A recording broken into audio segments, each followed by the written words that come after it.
नमस्कार, आप सभी को स्वागत है हमारे इस फिजिक्स टॉनिक के यूट्यूब चैनल पर। हम लोग इससे पहले बात किए थे एक इंस्ट्रूमेंट के बारे में, जो इंस्ट्रूमेंट था व्हीटस्टोन ब्रिज। हम लोग इसको कंप्लीट देख चुके थे। क्या उसका सिद्धांत क्या था, कैसे काम करता है, उसका जो संतुलन की अवस्था में फॉर्मूला क्या था, सब लोग हम लोग कवर कर चुके थे। साथ ही उससे रिलेटेड जो भी ऑब्जेक्टिव था, ऑब्जेक्टिव ग्रुप में कहा जाए तो न्यूमेरिकल ही था, हम लोग सब कवर कर चुके थे। उससे रिलेटेड जो सब्जेक्टिव क्वेश्चन एक बन रहा था, व्हीटस्टोन ब्रिज की सुग्राहिता था, वो भी हम लोग कंप्लीट देख चुके थे। आज इसी के अनुप्रयोग की बात करें, व्हीटस्टोन ब्रिज का अगर सामान्यतः उपयोग की बात करें तो इसका उपयोग मीटर ब्रिज में किया जाता है। मीटर ब्रिज में फिर इसका एक और उपयोग है जिसका नाम है post office box. Post office box. फिर एक और इसका है carry foster box. Carry Foster bridge इसको कहते हैं, कैरी फॉस्टर ब्रिज। कहने का मतलब क्या है कि व्हीटस्टोन ब्रिज के सिद्धांत पर ही तीन इंस्ट्रूमेंट और काम करता है। इसी के सिद्धांत पर काम कर सकता है। कह सकते हैं कि व्हीटस्टोन ब्रिज का एक अनुप्रयोग है, एप्लीकेशंस है। जो मीटर ब्रिज है, एक पोस्ट ऑफिस बॉक्स है, एक कैरी फॉस्टर ब्रिज है। आप कह सकते हो, मान लो ऑब्जेक्टिव दे दिया कि व्हीटस्टोन ब्रिज का उपयोग किस में होता है, तो इसके आपका हो गया meter bridge, post office box, फिर आपका कैरी फॉस्टर ब्रिज। जैसे व्हीटस्टोन वैज्ञानिक का नाम है, उसी तरह से कैरी फॉस्टर भी एक वैज्ञानिक का नाम है। उन्होंने व्हीटस्टोन ब्रिज की सहायता से ही एक अपना अलग प्रकार का ब्रिज बनाया जिसका नाम दे दिया कैरी फॉस्टर ब्रिज। और ये हम लोग को सिलेबस में नहीं पढ़ना है, ये इंटर के बाद है, ग्रेजुएशन लेवल का सब है, हम लोग ये नहीं पढ़ना है। हम लोग के सिलेबस की बात करें तो यही मीटर ब्रिज के बारे में आज पढ़ना है। और हम लोग आज यही कंप्लीट इसके बारे में बात करेंगे, मीटर ब्रिज के बारे में। मोस्ट इंपॉर्टेंट टॉपिक है। परीक्षा में बात करें, एग्जाम में बात करें, 5 मार्क्स का आपका लॉन्ग क्वेश्चन देगा। 3 लॉन्ग में एक क्वेश्चन आपका इधर से आपका रहता है। इंस्ट्रूमेंट से देखिए, कुल मिलाकर अगर बात करें तो इंस्ट्रूमेंट में 6 या 7 इंस्ट्रूमेंट पढ़ना है, मशीन 6 या 7 पढ़ना है, जिसमें से एक क्वेश्चन आपका हमेशा देते रहता है। एक क्वेश्चन आपका रहेगा उसमें से, इंस्ट्रूमेंट में से। तो इससे पहले हम लोग देख चुके हैं वान डी ग्राफ जनित्र भी देख चुके हैं। इसके ठीक पहले अभी देखे हम लोग व्हीटस्टोन ब्रिज। आज हम लोग कंप्लीट बात करेंगे जिसका नाम होगा मीटर ब्रिज। तो चलिए बात करते हैं, मीटर ब्रिज आखिर है तो है क्या। इसको हम लोग मीटर ब्रिज, आप देख पा रहे हैं कि मीटर ब्रिज, ठीक उसी के जैसा नाम है व्हीटस्टोन ब्रिज। व्हीटस्टोन ब्रिज के सिद्धांत पर यह भी काम करता है। हम लोग जानते हैं कि व्हीटस्टोन ब्रिज की सहायता से किसी भी चालक का प्रतिरोध सुगमता पूर्वक ज्ञात किया जा सकता है।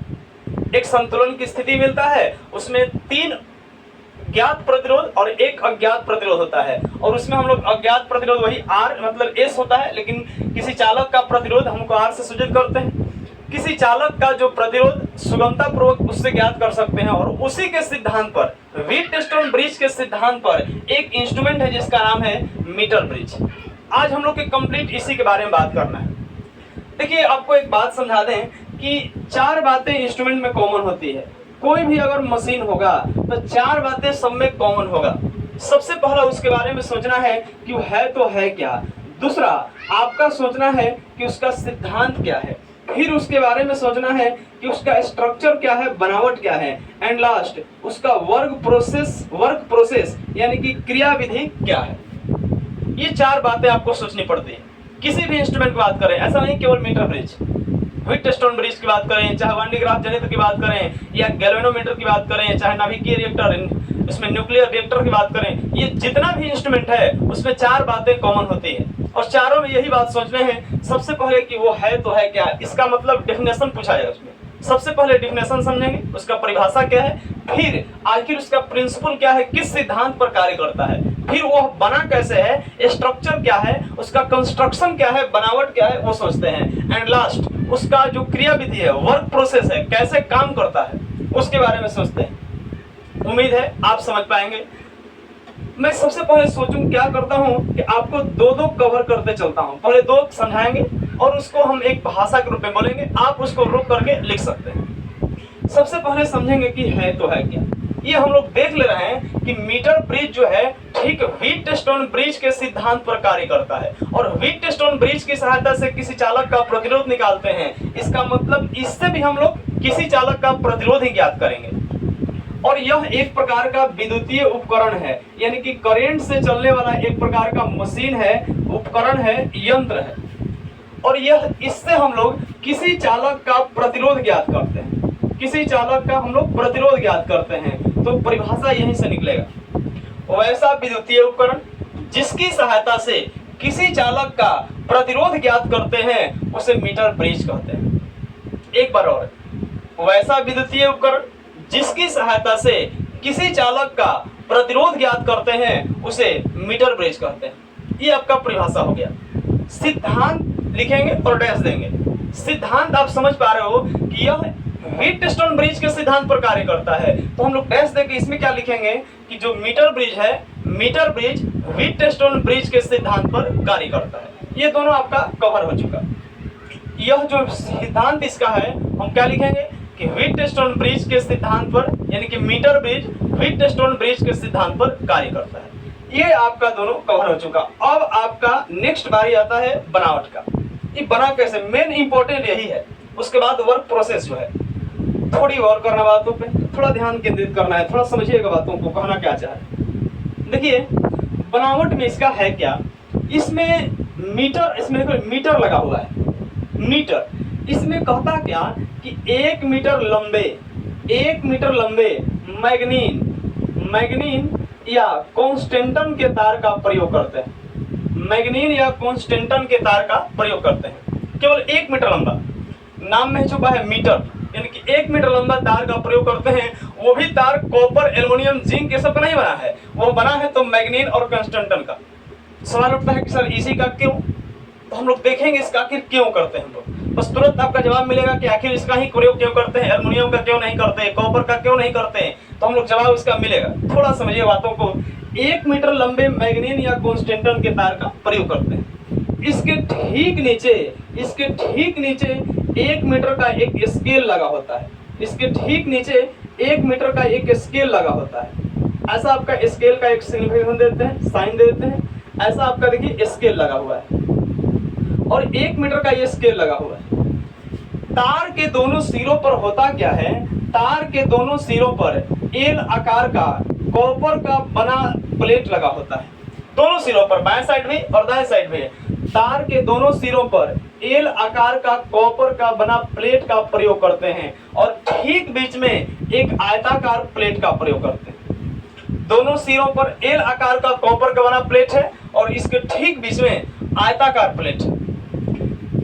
एल आकार के प्लेट और आयताकार प्लेट के बीच में इधर एक सिरे पर हम लोग इसमें ज्ञात प्रतिरोध R लगाते हैं और दूसरे सिरे पर अज्ञात प्रतिरोध S लगाते हैं। जिसका निकालना होगा इसको यही सेट करते हैं और यहाँ एक रेजिस्टेंस बॉक्स की सहायता से यहाँ पर हम लोग एक ज्ञात प्रतिरोध S लगा देते हैं, नहीं R लगा देता हूँ, सॉरी, यहाँ पर R लगाते हैं। यहाँ जिसका निकालना है उसको हम लोग S कहते हैं। यही अज्ञात प्रतिरोध है, अज्ञात प्रतिरोध है। और दोनों जो एल आकार का प्लेट है उसको सेल और धारा नियंत्रक की सहायता से यहाँ से हम लोग दोनों को कनेक्ट कर देते हैं। यहाँ पर होता है धारा नियंत्रक। धारा नियंत्रक मतलब यहाँ पर रियोस्टेट होता है, रियोस्टेट होता है। इसको आरएस से सूचित करते हैं, धारा को कंट्रोल करने वाला। इसमें भी ठीक व्हीटस्टोन ब्रिज के सिद्धांत पर कार्य करता है। उसमें याद कीजिए संतुलन की अवस्था चाहिए था। अगर इसमें भी संतुलन नहीं मिलेगा तो यही धारा नियंत्रक को, धारा को कंट्रोल करके यहीं पर आगे पीछे करके हम लोग संतुलन जल्दी प्राप्त करते हैं। और यह धारा नियंत्रक है, धारा को कंट्रोल करने वाला। ज्यादा होगा तो कम और कम होगा तो ज्यादा, एक बैलेंस कंडीशन में लेकर चलने वाला है। इसको धारा नियंत्रक, इसको रियोस्टेट कहते हैं। यह सेल की सहायता से इसको जोड़ देते हैं। यही गैल्वेनोमीटर की सहायता से यहीं पर गैल्वेनोमीटर जुड़ा होता है और गैल्वेनोमीटर से एक जौकी लगा होता है जो तार से जुड़ा होता है। ये आपका इसका बनावट हो गया। मेन समझना है इसका भाषा लिखेंगे तो कैसे लिखेंगे। सबसे पहले बात समझना है कि 1 मीटर लंबे तार का प्रयोग करेंगे। उसके ठीक बगल में दोनों साइड में हम लोग एल आकार के कॉपर के प्लेट का प्रयोग करते हैं तथा ठीक बीच में एक आयताकार प्लेट का प्रयोग करते हैं। एल आकार के प्लेट को सेल और धारा नियंत्रक से जोड़ते हैं। इससे पहले हम लोग यहाँ लिखेंगे कि एल आकार के प्लेट और आयताकार प्लेट के बीच में एक ज्ञात प्रतिरोध R जुड़ा हुआ है और यहाँ पर अज्ञात प्रतिरोध S जुड़ा हुआ है। दोनों एल आकार के प्लेट को सेल और धारा नियंत्रक की सहायता से जोड़ते हैं। आयताकार प्लेट से गैल्वेनोमीटर लगा होता है जो जौकी की सहायता से तार से जुड़ा होता है। अब इसका भाषा दो बार सुनिए, आप इसको रोक कर लिखिएगा। सबसे पहले लिखेंगे कि मीटर ब्रिज में 1 मीटर लंबे मैग्नीन या कॉन्स्टेंटन के तार का प्रयोग करते हैं, जिसके ठीक नीचे एक 1 मीटर का स्केल लगा होता है। तार के दोनों सिरों पर एल आकार का कॉपर का प्लेट लगा होता है तथा ठीक बीच में एक आयताकार प्लेट लगा होता है। एल आकार के प्लेट और आयताकार प्लेट के एक सिरे पर ज्ञात प्रतिरोध R लगा होता है तथा दूसरे सिरे पर अज्ञात प्रतिरोध S लगा होता है। एल आकार के प्लेटों को सेल और धारा नियंत्रक की सहायता से जोड़ देते हैं।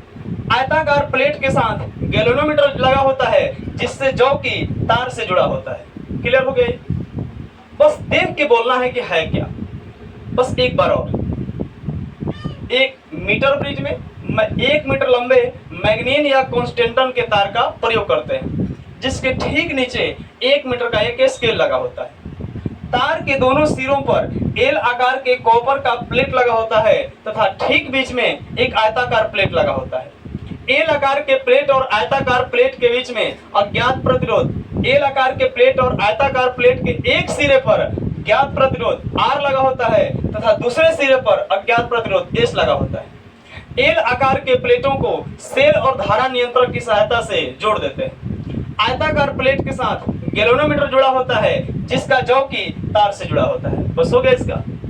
अब थोड़ी बात आता है यहाँ से एंड लास्ट आपका क्रिया विधि। देखिए क्रिया विधि वर्क प्रोसेस है क्या, समझना है मेन आपका क्रिया विधि के बारे में, काम कैसे करता है। देखिए यह व्हीटस्टोन ब्रिज के सिद्धांत पर काम करता है। याद कीजिए हम वहां पर पढ़ाए होंगे तो वहां पर 4 आपका यहाँ पर ऐंठने वाला दिए होंगे कि P, Q, R और S था। हम इन चारों को तब तक ऐंठते थे जब तक कि गैल्वेनोमीटर में धारा का प्रवाह शून्य ना हो जाए, धारा विक्षेप की स्थिति में ना हो, यानी कि विक्षेप शून्य हो जाए, संतुलन की स्थिति में आ जाए, तब तक इस तीनों को ऐंठते रहते हैं। यहाँ ऐंठना नहीं है, यहाँ गैल्वेनोमीटर से एक नीडल निकला रहता है। ऐसे समझ सकते हो यह चिमटा है। जैसे कैसे सोल्डिंग में देखिएगा तो वहां पर एक ऐसा नीडल टाइप पे निकला रहता है, उसी को हम लोग ऐसे ऐसे करते रहते हैं सोल्डिंग करने के लिए। उसी तरह से एक चिमटा टाइप पे एक नीडल टाइप पे निकला रहेगा जिसको हम लोग जौकी कहते हैं। जे फॉर यहाँ जौकी है, जौकी समझ सकते हैं, यह मूविंग है, घूमने वाला है, ये स्लाइडिंग करते रहते हैं। स्लाइड कीजिए चाहे कहीं कहीं स्पर्श कराते हैं। और यह जौकी की सहायता से इस जो जौकी निडल है यह तार पर हम विभिन्न बिंदुओं पर टच कराते हैं, स्पर्श कराते हैं। कभी यहाँ टच कराएं, कभी यहाँ टच कराएं, कभी यहाँ कराएं, करते करते एक स्थिति ऐसा आएगा कि गैल्वेनोमीटर में धारा का प्रवाह शून्य हो जाएगा, यानी कि 0 पर चल जाएगा। अगर 0 पर जिस बिंदु पर जाएगा तो समझ लीजिए कि वह संतुलन बिंदु मिल गया। हम एज एग्जांपल के तौर पे बात करते हैं। देखिए बात समझना है कि यह जो जौकी है यहाँ पर ऐंठ रहे थे तो यहाँ पर ऐंठना नहीं है, इस जौकी को विभिन्न स्थानों पर सटाना है। कभी यहाँ, कभी यहाँ, कभी यहाँ। हो सकता है कि कभी यहाँ सटाएं तो यहाँ कभी इधर भागे, कभी इधर भागे, कभी इधर भागे। ऐसे करते करते एक कंडीशन जरूर आएगा कि वह 0 पर जाके रुक जाएगा। मान लीजिए एग्जांपल के तौर पर हम जहां यहाँ टच कराए हैं, यहीं पर आने से धारा का प्रवाह शून्य हो गया, गैल्वेनोमीटर संतुलन की स्थिति में आ गया, तो यहीं पर आ गया। तो हम मान लेते हैं कि पूरा जो 1 मीटर है, 1 मीटर मतलब 100 सेंटीमीटर। तो इधर अगर L सेंटीमीटर होगा तो आप समझ पा रहे हैं कि इधर 100 माइनस L सेंटीमीटर होगा, क्योंकि कुल मिलाकर 100 सेंटीमीटर, उसी को 1 मीटर कह रहे हैं। तो इधर जो L सेंटीमीटर है इसका कुछ अपना प्रतिरोध होगा जिसको हम P माने, उधर का जो है प्रतिरोध उसको हम Q माने।